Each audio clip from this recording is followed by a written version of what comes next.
Video like जरूर कर लीजिए और ऐसे वीडियो लगातार फ्री में पाने के लिए चैनल को तुरंत सब्सक्राइब कर लीजिए और बेल आइकन को जरूर टैप कर लीजिए ताकि आगे भी सारे वीडियो आपको मिलते रहे। यूट्यूब में फॉलो करते हैं तो प्लीज ये वाला फ्री टेलीग्राम चैनल जरूर ज्वाइन कर लीजिएगा। सारे नोटिफिकेशन सारे अपडेट यहीं पे आते हैं, ध्यान रखिए। नमस्कार दोस्तों, एक बार फिर से आपका स्वागत है वनडे एग्जाम्स भाई ज्ञान सर के इस यूट्यूब चैनल पर। साथियों, मैथ्स के टॉप 10 रूल्स की सीरीज में एक और महत्वपूर्ण क्लास के साथ हम लोग हाजिर हैं। आज की इस वीडियो में 10 बेहतरीन कॉन्सेप्ट का डिस्कशन करेंगे जिस पर आधारित प्रश्न प्रतियोगी परीक्षाओं में बन सकते हैं। तो चलिए साथियों, शुरू करते हैं आज के इस इंटरेस्टिंग क्लास को। इससे पहले आप वीडियो को लाइक कर दीजिएगा और चैनल पर अगर पहली बार विजिट किए तो सब्सक्राइब करना ना भूलिएगा। साथियों, यूपीएसआई हो या फिर यूपी पुलिस कांस्टेबल या लेखपाल का एग्जाम हो, चाहे रेलवे का ग्रुप डी हो, किसी भी एग्जाम की अगर पूरी तैयारी करनी है तो आप प्ले स्टोर से ज्ञान सर एजुकेशन एप्लीकेशन इंस्टॉल करके कंप्लीट बैच को ज्वाइन कर सकते हैं। जैसे देखिए, अगर आपने यूपीएसआई को टारगेट किया हुआ है तो आप इस बैच को ज्वाइन कर सकते हैं। यह बैच आपको ज्ञान सर एजुकेशन एप्लीकेशन पर मिल जाएगा। इसमें यूपीएसआई 2025 की कंप्लीट तैयारी आप एक जगह से कर सकते हैं। 400 नंबर की जो पूरी तैयारी है ना, इस एप्लीकेशन में आपको करा दिया जाएगा। मात्र 99 रुपये में कंप्लीट स्टडी मटेरियल और 49 रुपये में टेस्ट सीरीज आपको मिल जाएगा। कोर्स ज्वाइन करते समय अगर कूपन कोड अप्लाई करेंगे ज्ञान सर डिस्काउंट तो आपको 90% की भारी छूट भी देखने के लिए मिलेगी। तो चलिए दोस्तों, अब बढ़ते हैं आगे अपने प्रश्नों पर। देखिए, पहला प्रश्न यहाँ पर दिया है, एक दुकानदार के पास दूध की 3 भिन्न भिन्न किस्में हैं। पहली किस्म का दूध 299 लीटर है, दूसरी किस्म का 345 लीटर है और तीसरी किस्म का 368 लीटर है। समान आकार की बोतलों की न्यूनतम संभावित संख्या ज्ञात कीजिए जिसमें विभिन्न किस्मों के विभिन्न दूधों को बिना मिश्रण के भरा जा सकता है। ऐसे प्रश्न जब भी मिलेंगे आप हमेशा HCF से शुरुआत कीजिएगा, काफी आसानी से बन जाएगा। मान लीजिए यहाँ पे 3 किस्म के दूध हैं, A, B और C। इनकी जो मात्रा दी गई, देखिए A किस्म का 299 लीटर है, B किस्म का 345 लीटर है और C किस्म का 368 लीटर है। इन तीनों का HCF आप निकाले। HCF आप डिफरेंस मेथड से भी निकाल सकते हैं। जैसे यहाँ पे इसका डिफरेंस 46 है, यहाँ पर इसका डिफरेंस 23 है। अब इन दोनों का HCF अगर आप देखेंगे तो HCF आपको 23 मिलेगा। मतलब इसका जो मस है ये 23 है। ठीक, मस है 23 है, मतलब 23 वो मात्रा है जिस हिसाब से आप भर सकते हैं। अब अगर 23 लीटर भरा जाएगा तो एक को भरने के लिए आप जब 23 से भाग देंगे तो आपको पता चलेगा कि 13 पात्र की आवश्यकता पड़ेगी।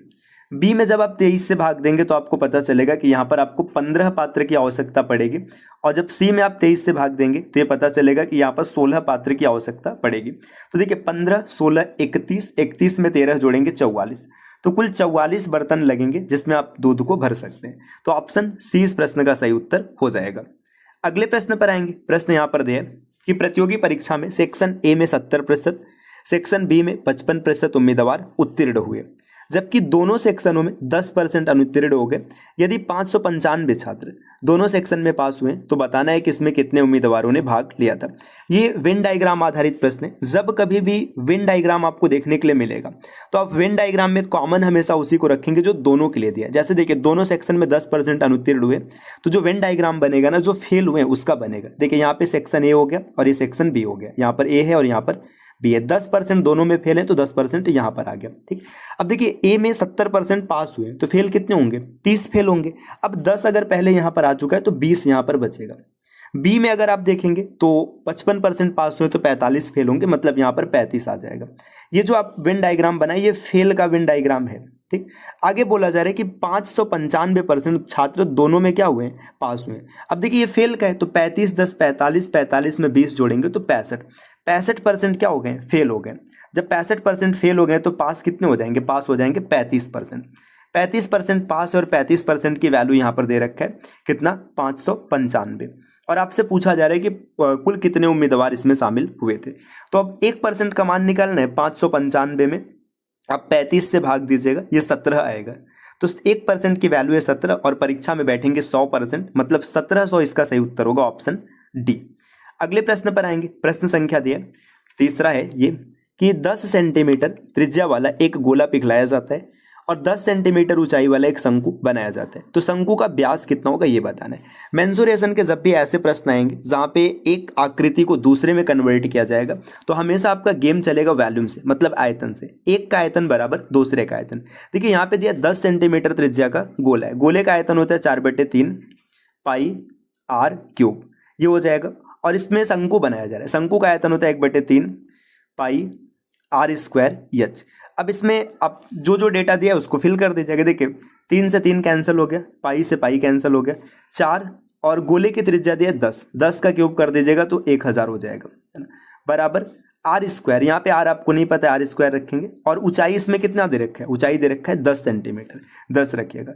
एक जीरो से एक जीरो कैलकुलेट हो गया, मतलब कैंसिल हो गया। आर स्क्वायर बराबर 400, आर स्क्वायर अगर 400 है तो आर की वैल्यू आपको मिल जाएगा 20। जो त्रिज्या है 20, और व्यास हमेशा क्या होता है, त्रिज्या का 2 गुना होता है। तो व्यास कितना हो जाएगा, 20 का डबल 40 हो जाएगा, 40 सेंटीमीटर। ऑप्शन नंबर सी इस प्रश्न का उत्तर बनेगा।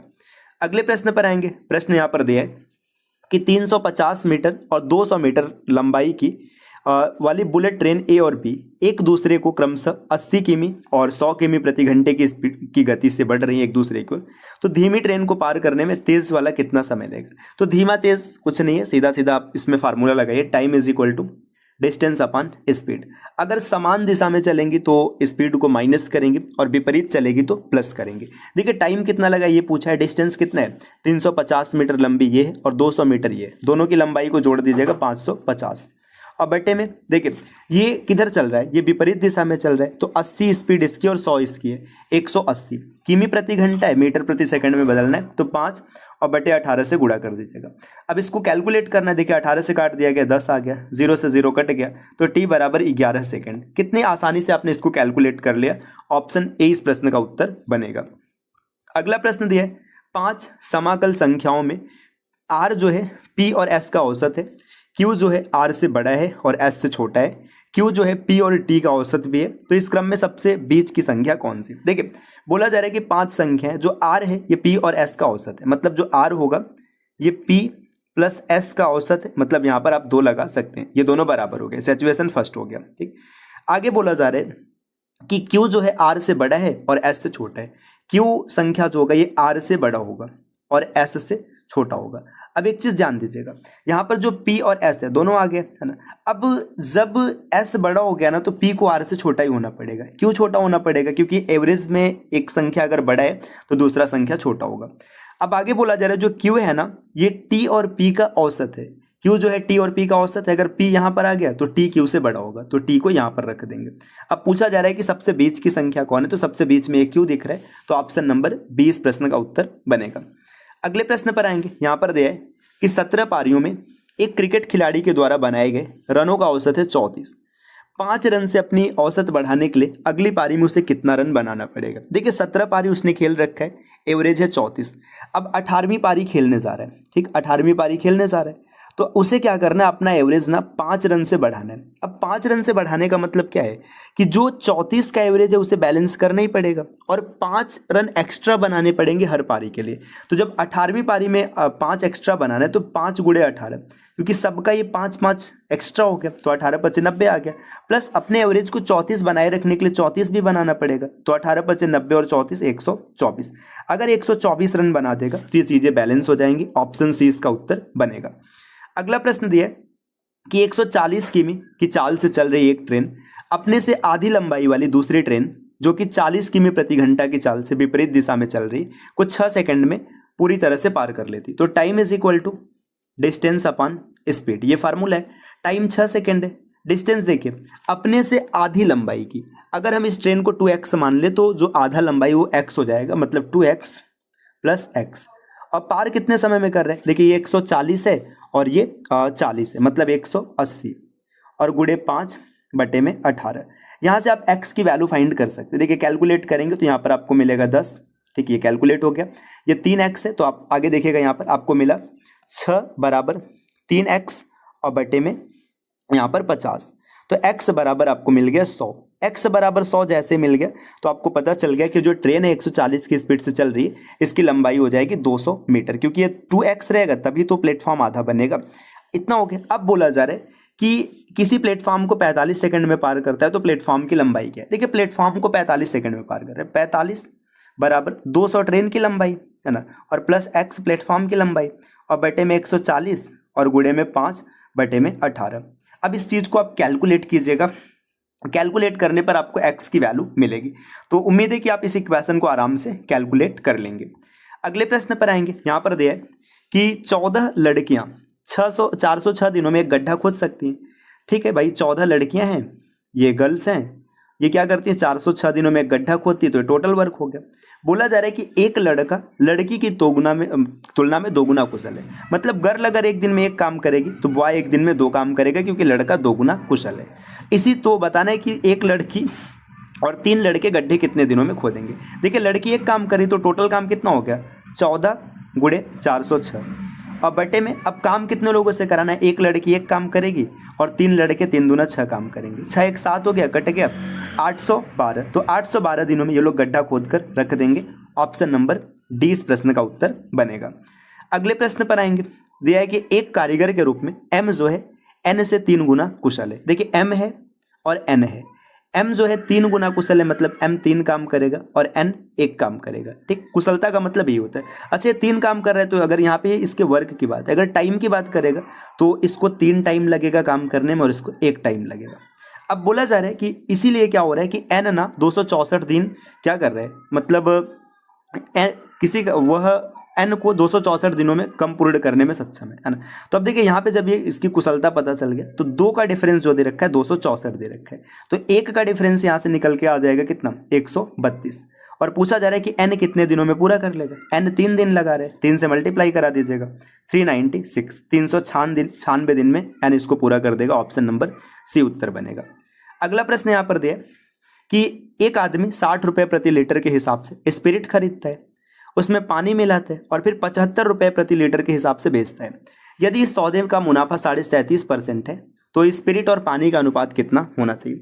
इस प्रश्न को आप स्मॉल ट्रिक के साथ भी कर सकते हैं। पहले हम लोग बेसिक तरीका समझेंगे। देखिए मान लीजिए अगर 60 रुपये प्रति लीटर है तो उसने 1 लीटर स्पिरिट खरीदा, 1 लीटर स्पिरिट खरीदा तो उसका कॉस्ट प्राइस कितना हो गया 60 रुपये हो गया। इसमें क्या करते हो पानी मिला देते हैं ना, 1 लीटर और प्लस इसमें एक्स उसने पानी मिला दिया, और इसको जो बेच रहा है ना ये 75 में बेच रहा है, ये इसका सेलिंग प्राइस हो गया। अब यहाँ से आप चीज़ों को समझिए, अगर इसकी वैल्यू और इसकी वैल्यू निकालना है तो आप लिख सकते, देखिए यहाँ पे profit is equal to selling price minus cost price.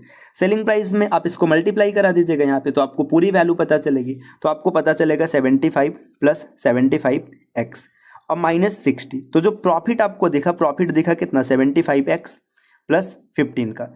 x को आप कॉमन भी कर सकते, 15 को कॉमन भी कर सकते, 15 कॉमन करेंगे तो 5x प्लस 1 ये हो गया है ना, इसका प्रॉफिट है। अब देखिए प्रश्न क्या बोल रहा है, प्रश्न ये बोल रहा है कि जो इसका प्रॉफिट परसेंट है, इसको थोड़ा जूम करते हैं ताकि यहाँ पे स्पेस मिले हमें, है ना। देखिए प्रॉफिट परसेंट जो बताया जा रहा है, कितना बताया जा रहा है कि ये 37.5% का प्रॉफिट है। तो प्रॉफिट परसेंट होता है प्रॉफिट अपॉन CP और इंटू में 100, ये फार्मूला होता है। देखिए प्रॉफिट परसेंट अब जब लिखेंगे, देखिए अब प्रॉफिट परसेंट यहाँ पर लिखा जाएगा, तो प्रॉफिट परसेंट क्या हो जाएगा, देखिए 37.5 है मतलब 3/8, ठीक। और बराबर में यहाँ पर देखिए जब आगे बढ़ेंगे तो कितना हो जाएगा, प्रॉफिट की वैल्यू कितनी दे रखी है 15 ब्रैकेट में 5x प्लस 1 ये हो जाएगा, और बटे में इसका कॉस्ट प्राइस कितना था, कॉस्ट प्राइस है 60, ठीक। अब यहाँ पे भिन्नात्मक मान लिख लिया गया, इस वजह से यहाँ पे आप 100 को नहीं लिखेंगे क्योंकि ये परसेंट से 100 कैंसिल हो जाता। अब आगे देखिएगा यहाँ पे क्या हो जाएगा, इसको कैलकुलेट करेंगे तो 15 चौका 60, ठीक। 4 से काटेंगे तो यहाँ पर आएगा 2, तो आपको मिल गया 3/2 बराबर 5x प्लस 1। इसको इधर ट्रांसफर कीजिएगा, ट्रांसफर करेंगे तो कितना मिलेगा 3 बराबर 10x प्लस 2।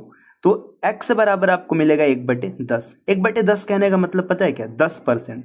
तो 10% का मतलब आप यहाँ पे देख सकते हैं स्पिरिट और वाटर का जो रेशियो होगा 10:1 निकल कर आएगा।